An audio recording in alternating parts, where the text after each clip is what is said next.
Hej kære lyttere. I dag lærer du igen, hvordan du taler om penge på dansk. Vi viser, hvordan man taler sikkert og klart om penge. Jeg giver mange eksempler, og vi lærer de vigtigste sætninger og ord. Så lær alle trin for trin. Det lyder godt. Mange lærerne ved ikke, hvordan de skal tale om penge. Det er helt normalt. Penge er et meget personligt emne for mange mennesker. Mange er bange for at sige noget forkert. Netop derfor er det vigtigt at tale om det og kende de rigtige ord. Hvorfor har du valgt dette emne i dag? Fordi penge angår alle. Alle mennesker har brug for penge i hverdagen. Vi har brug for penge til husleje, mad, regninger og mange andre ting. Uanset om man arbejder, studerer eller er i lære, har vi alle med penge at gøre. Når man kan tale om penge på dansk, så føler man sig mere sikker i hverdagen. Man skal kunne tale om penge, for eksempel i supermarkedet, i banken eller på arbejdet. Derfor er de rigtige ord meget vigtige. Det er rigtigt. Uden ordene føler man sig ofte usikker. Præcis. Der findes også mange interessante og vigtige udtryk om penge på dansk, som man let kan lære. Og nu et spørgsmål til jer. Hvad bruger I gerne jeres penge på? Skriv det gerne i kommentarerne. Køber I helst mad, tøj eller elektronik, eller sparer I jeres penge? Du kan for eksempel skrive, jeg sparer penge hver måned, eller jeg bruger mine penge på mad. Eller du skriver, jeg har lige nu få penge, eller jeg prøver at spare penge. Hvis du ikke tjener dine egne penge, kan du skrive, jeg studerer stadig, eller jeg får penge fra mine forældre. Skriv en sætning om dig selv i kommentarerne. Øv dig i at skrive. Så føler du dig mere sikker, når du taler om penge. Jeg husker tydeligt min første tid som studerende i Danmark. Jeg havde få penge og måtte planlægge meget nøje. Fortæl gerne mere. Vores lyttere kender sikkert også det. Jeg måtte passe meget på mine penge. Jeg skrev alt ned og lærte, hvor meget jeg brugte på husleje, mad og andre ting. Jeg lærte nye ord som husleje, regning og budget. Hjemme gentog jeg disse ord. Meget godt eksempel. Mange mennesker oplever netop sådan nogle situationer. Og netop sådanne situationer vil vi gøre lettere i dag. Hvilke emner tager du først? Vores plan har 4 dele. Først taler vi om penge i hverdagen og vigtige ord til det. Derefter taler vi om indkomst og udgifter, altså hvordan man tjener og bruger penge. Så taler vi om at spare og om pension. Til alle, som ikke ved det, pension er penge, man får, når man er gammel og ikke arbejder mere. Okay, meget interessant. Men det var kun 4 dele. Hvad gør vi så til sidst? Til sidst så taler vi om de svære sider ved penge. For eksempel pengesorg, gæld eller stress på grund af penge. Det er ægte problemer, som mange mennesker i Danmark har. Vi taler også om, hvordan man i hverdagen håndterer penge bedre og lever mere roligt. Det lyder overskueligt. Jeg er klar.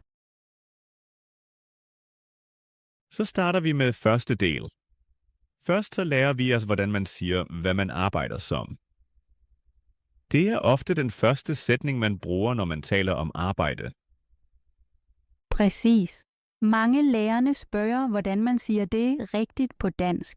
En meget enkel og vigtig struktur er, jeg arbejder som tjener, eller jeg arbejder som ekspedient.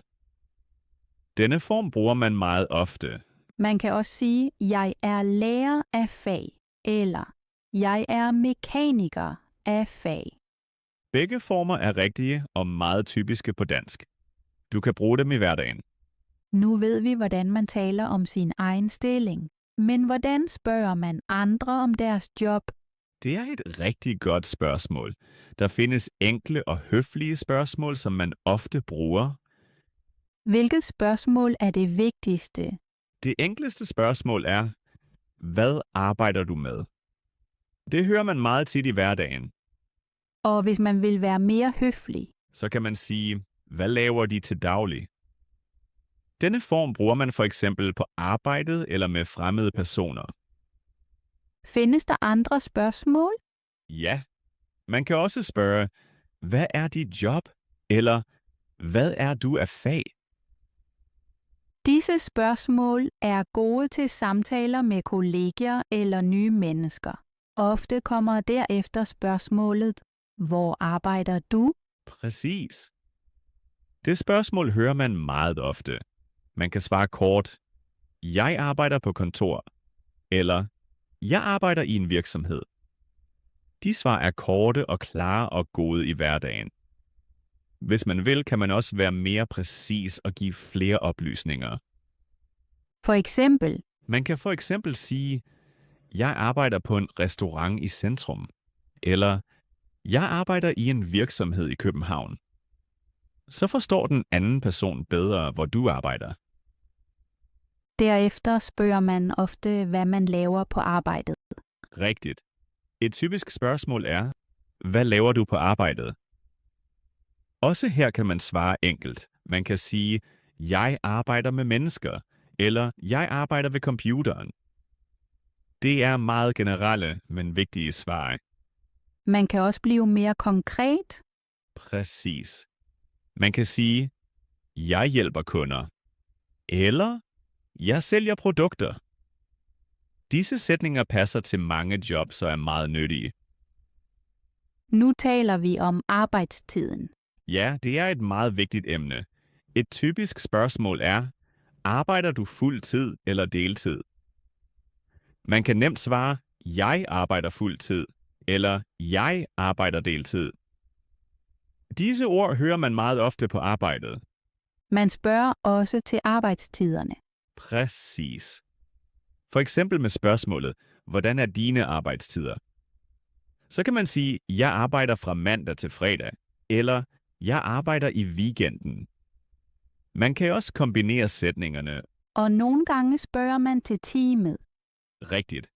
Så spørger man, arbejder du alene eller i et team? En mulig svar er, jeg arbejder i et team, eller jeg arbejder alene. Dette spørgsmål er godt til at lære mere om arbejdet. Disse spørgsmål er meget hjælpsomme. Ja, de hjælper meget i hverdagen. Hvis man øver disse spørgsmål og svar, føler man sig mere sikker. Man kan sige dem højt eller skrive dem ned.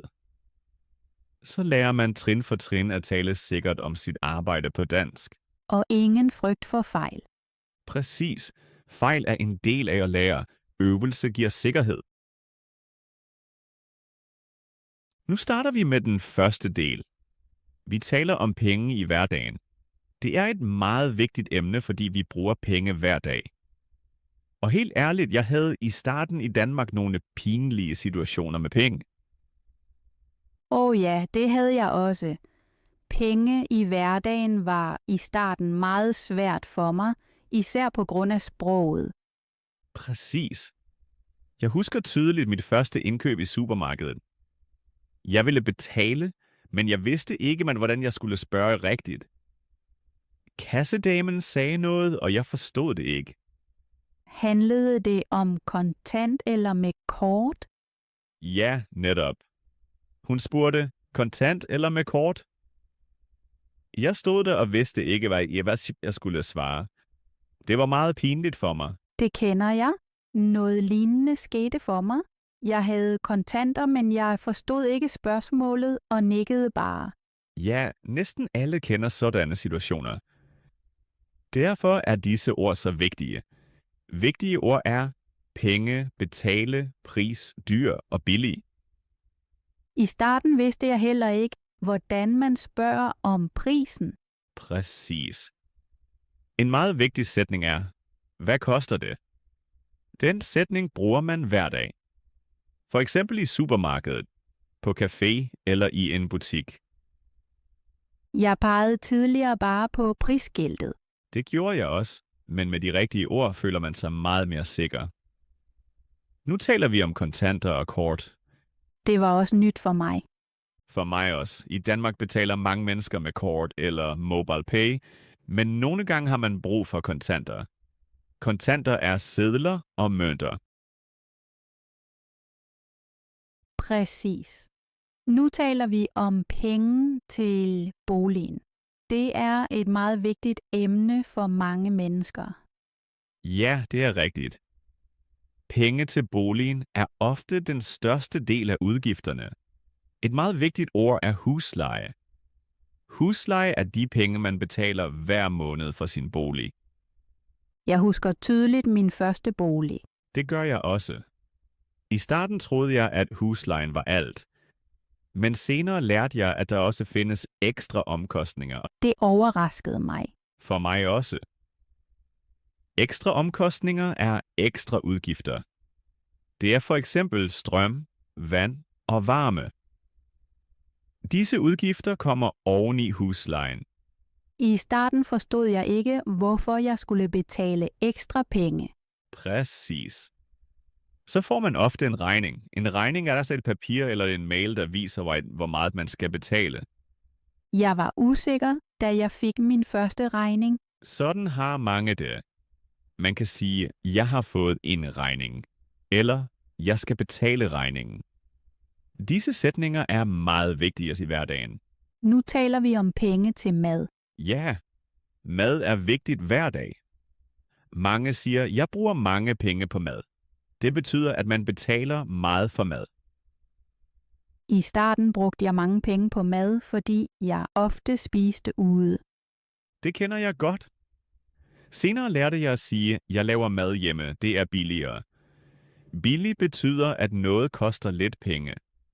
Og dyr betyder, at noget koster mange penge. Præcis.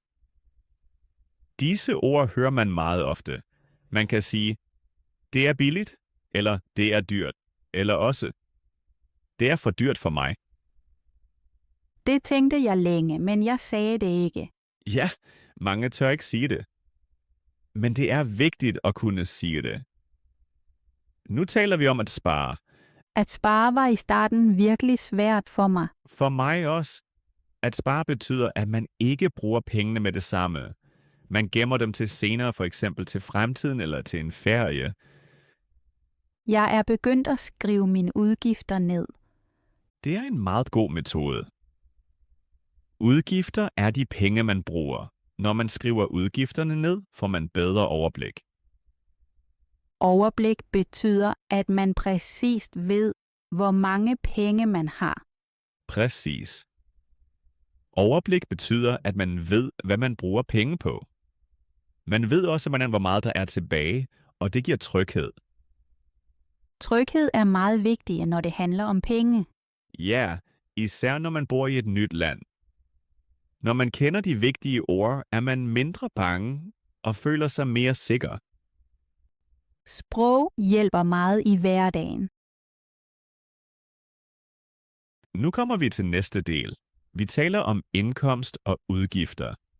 Det betyder, vi taler om, hvordan man tjener penge, og hvordan man bruger penge. Det er et meget vigtigt emne, fordi mange lærerne er usikre her. Præcis. Først forklarer vi ordet indkomst. Indkomst er de penge, man får. Ofte får man indkomst gennem arbejde. For eksempel gennem løn. Rigtigt. Løn er de penge, man får regelmæssigt for sit arbejde. Mange siger, jeg får løn hver måned. Min første løn var noget særligt. For mig også. Jeg husker tydeligt min første løn i Danmark. Jeg var stolt. Men også lidt overrasket over, hvor hurtigt pengene forsvandt. Ja, det kender jeg. I starten tænker man, at man har mange penge. Præcis. Men så kommer udgifterne. Udgifter er de penge, man bruger. For eksempel til husleje, mad eller billetter. Rigtigt. Typiske sætninger er, mine udgifter er høje, eller jeg har mange udgifter om måneden. Jeg måtte først lære at forstå mine udgifter. Sådan har mange det. Et vigtigt skridt er at sammenligne indkomst og udgifter. Så ser man, hvor mange penge man virkelig har. Jeg lavede en liste til det. Det er en meget god idé. Man kan sige, jeg skriver mine udgifter ned. Så får man et overblik. Overblik er et meget vigtigt ord. Præcis. Overblik betyder, at man ved, hvor mange penge man tjener, og hvor mange penge man bruger. Det hjælper meget i hverdagen. Hvad hører alt til indkomsten? Til indkomsten hører for eksempel løn, et bijjob eller penge fra staten. Nogen siger, jeg har et bijjob. Jeg havde et bijjob under studiet. Præcis. Et bijjob er et lille arbejde ved siden af hovedjobbet eller studiet. Pengene herfra hører også til indkomsten. Og hvad hører til udgifterne? Til udgifterne hører husleje, mad, transport, regninger og nogle gange også fritid. I starten brugte jeg for mange penge på fritid. Det kender jeg godt. Jeg tænkte ofte, det er ikke så dyrt. Men i slutningen af måneden var pengene væk. Det var en vigtig lektie. Ja. Derfor er det godt at tale om udgifter. Man kan sige, jeg bruger mange penge på mad, eller jeg prøver at bruge færre penge. Det har jeg også lært at sige. Et andet vigtigt ord er betale. Man betaler for eksempel husleje eller en regning. I starten var jeg bange for at betale noget forkert. Det er normalt. Man kan sige, jeg skal stadig betale, eller jeg har allerede betalt. Det er enkle, men vigtige sætninger. Præcis. Nu taler vi om en typisk sætning i hverdagen i slutningen af måneden. Den sætning hører man tit. Ja. Mange siger, i slutningen af måneden har jeg fået penge, eller i slutningen af måneden må jeg spare. Det kender jeg meget godt. Jeg også. Derfor er det vigtigt at spare. Men om det taler vi mere om i næste del. Indkomst og udgifter hænger sammen. Præcis. Hvis udgifterne er højere end indkomsten, får man problemer. Så får man pengesorger. Rigtigt. Pengesorger er bekymringer om penge. Mange kender det. Jeg følte mig ofte stresset før. Jeg også. Det hjalp mig at være ærlig over for mig selv. Og at ændre mine udgifter. Nu taler vi om sparetips i hverdagen. Mange tænker, at det er svært eller kedeligt at spare. Men i min hverdag har jeg set, at det ofte handler om små valg. Man behøver ikke være rig for at spare. Man skal bare leve mere bevidst. Ja, det ser jeg på samme måde. Tidligere troede jeg, at spare betyder, at man aldrig forkæler sig. Men det er ikke rigtigt. Nu betyder det at spare, at jeg forstår mine penge bedre og ikke bliver overrasket sidst på måneden. Præcis. Lad os starte med indkøb. Indkøb er et område, hvor mange uden at tænke bruger mange penge. Før købte jeg ofte uden plan. Jeg gik bare i supermarkedet og lagde alt i kurven, som så lækkert ud. Det gjorde jeg også. Især når jeg var træt eller sulten, så købte jeg ting, jeg egentlig ikke behøvede. Bagefter opdagede jeg, at jeg havde brugt for mange penge. Et meget enkelt sparetips er derfor: gå ikke sulten i supermarkedet og lav først en indkøbsliste. En indkøbsliste hjælper dig med at holde fokus. Siden jeg handler med liste, bruger jeg færre penge. Det gør jeg også. Jeg skriver præcis ned, hvad jeg har brug for. Og når jeg ser noget i supermarkedet, spørger jeg mig selv, har jeg virkelig brug for det? Ofte er svaret nej.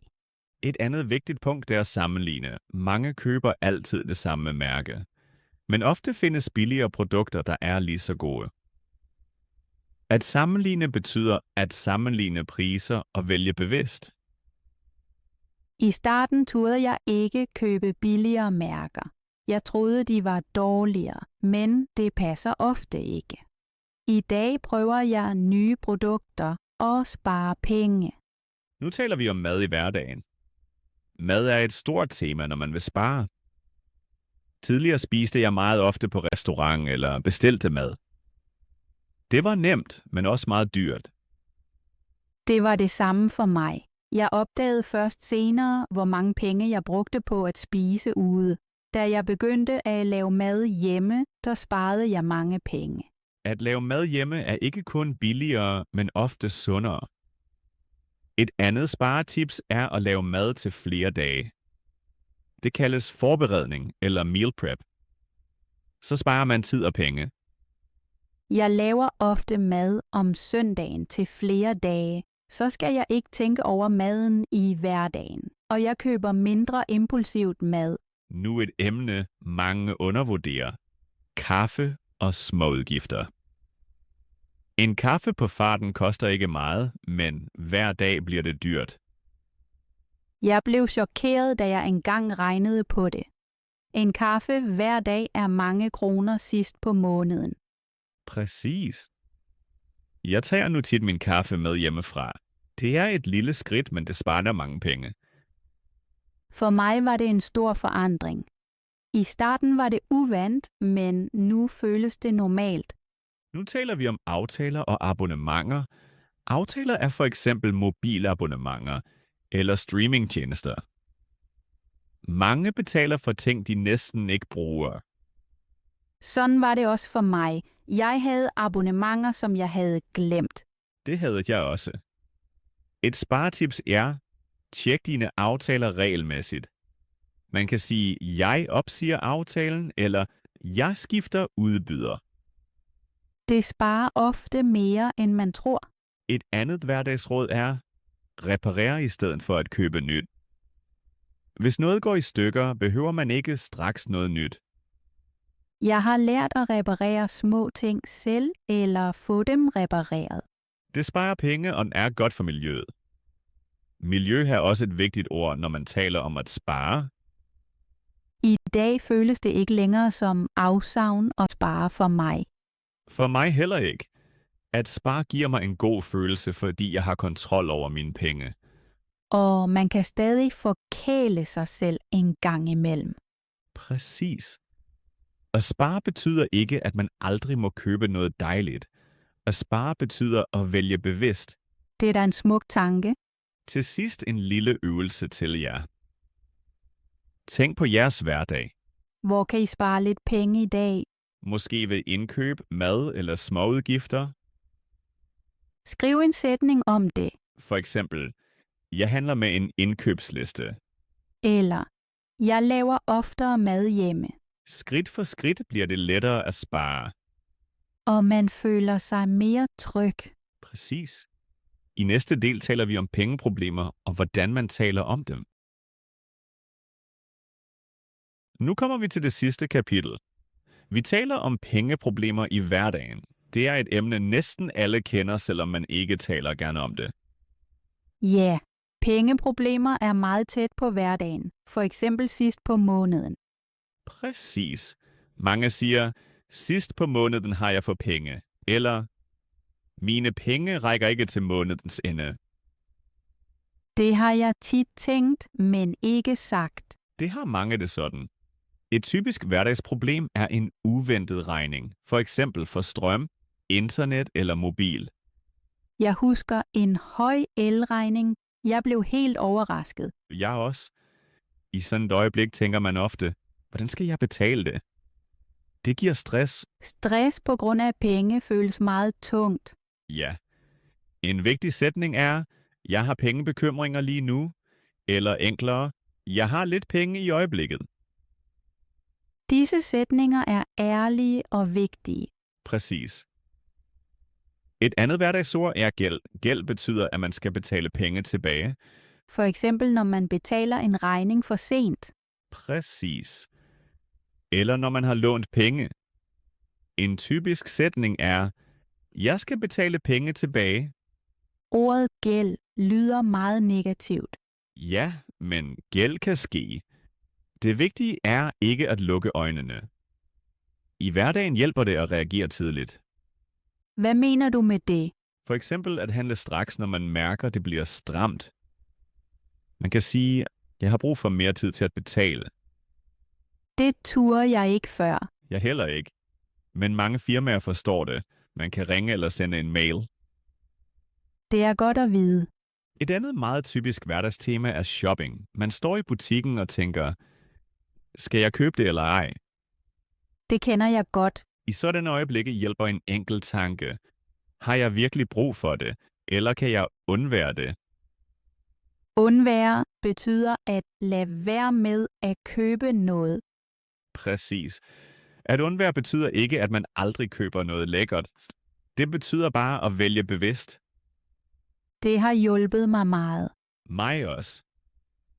Nu taler vi om samtaler med andre. Mange er bange for at tale om penge. Især med venner eller i familien. Ja. Men nogle gange så er det vigtigt. Man kan for eksempel sige, jeg kan ikke komme med i dag, det er for dyrt for mig. Det er en meget ærlig sætning. Præcis, eller jeg skal spare lige nu. Disse sætninger hjælper meget i hverdagen. Før fandt jeg på undskyldninger. Jeg også. Men at være ærlig er lettere og mere afslappet. Det tager meget pres væk. Præcis. Nu taler vi om små skridt, der hjælper i hverdagen. Små skridt er for eksempel at hæve færre penge eller sætte et dagslimit. Et dagslimit er en god idé. Ja. Et dagslimit betyder, at man giver sig selv en grænse. For eksempel, i dag bruger jeg kun 200 kroner. Det hjælper med at bevare overblikket. Overblik er igen et vigtigt ord.